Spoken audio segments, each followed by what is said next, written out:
Good evening and welcome to a special edition of Midlands Today as we welcome the Queen and Prince Philip to the region on their Diamond Jubilee tour. Well, we're here in the Cathedral, right in the heart of the city of Worcester, which today has played host to Her Majesty and the Duke of Edinburgh, who've been in both Herefordshire and Worcestershire. Well, the royal couple arrived in Hereford this morning to be greeted by hundreds of school children. And with our first report tonight, here's Sarah Falkland.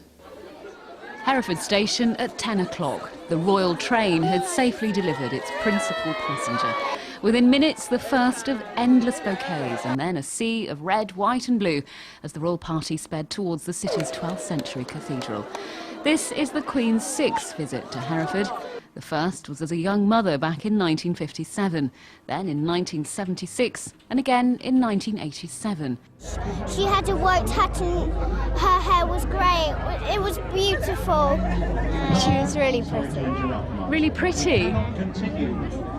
It was all in pink. Did she wave at you? No. After unveiling a plaque to mark the restoration of the cathedral close, it was over to the St George's playing fields for a reminder of an earlier highlight of her Diamond Jubilee celebrations.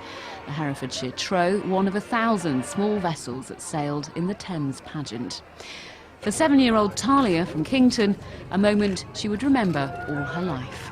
I was really excited, and when she came, I gave her the posy and they were pink and she said it matches my outfit. Lynn Barker from the Bromyard Folk Festival wasn't going to miss her chance for a chat. I said, I gather you enjoy Kaylee dancing, Mum? And she said, yes, I do. And then Jan, the mayor, said, and Lynn does Appalachian step dancing. Have you heard of it? And she said, no, I haven't heard of it. So I said, well, it's what keeps you fit in your 60s, Mum. And she was very amused. And then baby pheasants caught the royal eye. You've had a conversation with the Queen. How does that feel? I feel very good. I haven't really recovered from it yet. I'm still in a bit of shock, you know, that I should be able to meet her. She's a wonderful lady and I have a lot of respect and tremendous, I'm in awe of the things that she does. The Queen's nearing the end of her Diamond Jubilee tour of the UK. A palace insider says she was delighted and amazed by the welcome she received here. Her Majesty always likes to take a few of her poses home, he said, but the rest will be distributed to local hospitals and hospices. 20,000 people came here today to catch a glimpse of the Queen, and for some of them it was just that, just a fleeting glimpse of her hat.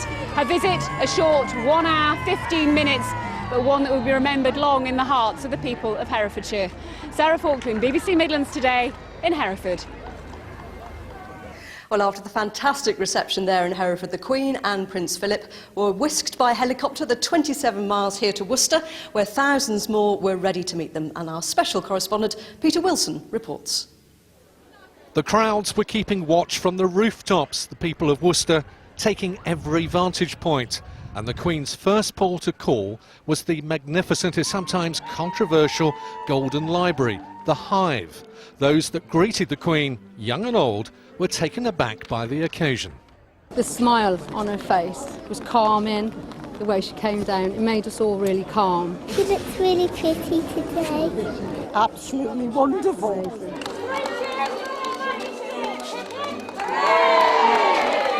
What did she say when you gave them to her? She said thank you. Inside the Hive, the Queen officially opened the new £60 million building, Europe's first joint public and university library. She went into the children's library and she met the young poet laureate, Rowan, which was lovely, and then she saw some children doing some activities within the children's library. She then met the artists we've had some work commissioned for the building especially, so she met all the artists who've commissioned work. Worcester's excitement over the Diamond Jubilee celebrations filled the streets to overflowing. Last-minute preparations continued right up to the moment that the royal couple arrived at the Guildhall. After such a busy, frantic day, the Queen and the Duke of Edinburgh are having a brief moment to themselves, enjoying lunch here at the Assembly Rooms at the Guildhall. It's where King George III ate, and he described it as a handsome place. Today, they're having free-range chicken and new potatoes. Outside, some people were dressed as themselves, while the Women's Institute organised a 1950s-style tea party. So we've all dressed up to look the part for the original coronation in the 50s. So we've gone for full skirt petticoat dresses, and it fits in nicely with the tea party theme. Despite early showers, there was only sunshine and smiles during the Queen's walkabout, and the Duke of Edinburgh looked in fine health. I just thought it was lovely that he actually came up and spoke. It was worth standing from 8 o'clock this morning. And it made it all worthwhile getting to chat to him a little bit. It was brilliant. There was a small group of protesters, but today was a chance for the very young to get up close to Her Majesty the Queen. Peter Wilson, BBC Midlands Today in Worcester. So a very special day for both Herefordshire and Worcestershire. I'm joined now by the Mayor from each city. If I can turn to the Mayor of Hereford first, Councillor Brian Wilcox. So, Mayor, what will you take away from today? What are the special memories? It was a fantastic day, seeing the Queen and the Duke arrive in the Royal train on a steam engine, and the reception they received from the thousands of people that lined the route. I'll remember that. And then when they got to the playing fields, and they had a marvellous reception from the crowds there, with a 1,000-strong children choir singing to them, and then a whole variety showing Herefordshire showcase from all the market towns and the countryside, as well as the city, as to what Herefordshire had got to offer. And you also spent some time with Duke of Edinburgh, didn't you? I did. I was with him for over 5 minutes, and he was very alert, he was well, and he showed a great interest. He even alluded to this badge, the SAS regiment, which was donated to us, and he asked a lot of interesting questions and wanted to know good answers. So he was brilliant. Excellent. And of course, Her Majesty spent some time in Worcester as well. Councillor Roger Berry, what was the highlight for you? I mean, I presume the lunch, because you had lunch with Her Majesty. I was responsible for entertaining the Queen for lunch, so it really was probably the high spot.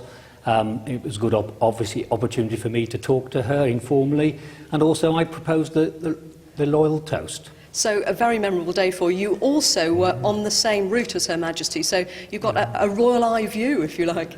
Yes, I was able to trace the route from the Hive to the Guildhall, and you really saw the fantastic turnout from Worcester citizens.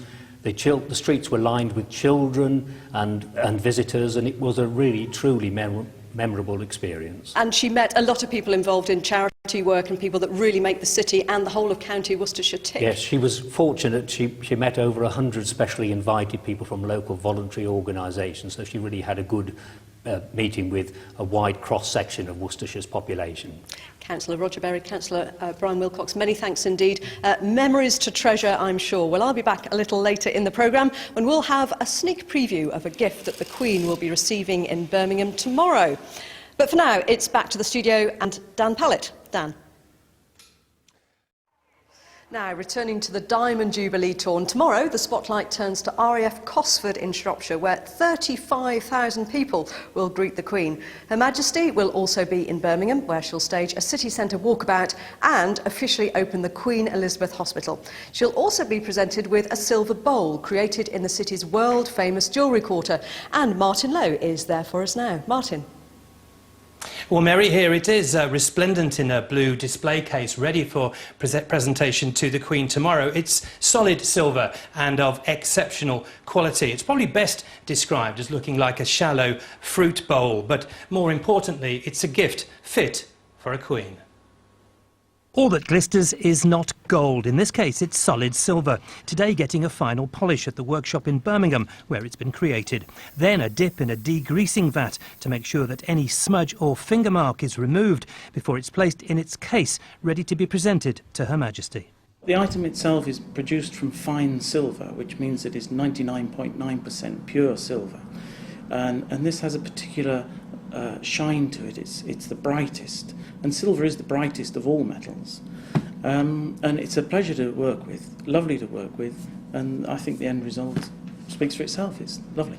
Silver is often bought in 1 kilogram blocks known as investment bars. The idea here was to craft an investment bowl, more pleasing to look at, but still exactly 1 kilogram in weight.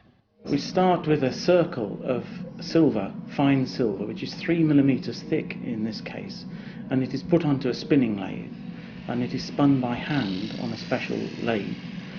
and then it is assayed at the assay office, and then when it comes back from there we can start the finishing process, which is polishing, burnishing and with the sateen. It's rare to see a piece of this quality, not just because of cost, but because silver of this purity is extremely soft and wouldn't stand up to everyday use. But ideal as part of the Queen's personal collection. Well, the bowl was commissioned by Birmingham Assay Office, which authenticates and hallmarks precious metals made here in Birmingham. Michael Alchin is the assay master. And Michael, how closely does this fit the requirements of the commission that you made? I think perfectly. A few months ago, when we heard that the Queen was going to be visiting Birmingham, we thought it'd be nice to actually commission something that would be appropriate for Her Majesty. We wanted something that was beautifully made and beautifully designed and beautifully finished by a master craftsman. I know you've seen the work that Andy does already, and I think it absolutely fulfills exactly what we wanted it to do.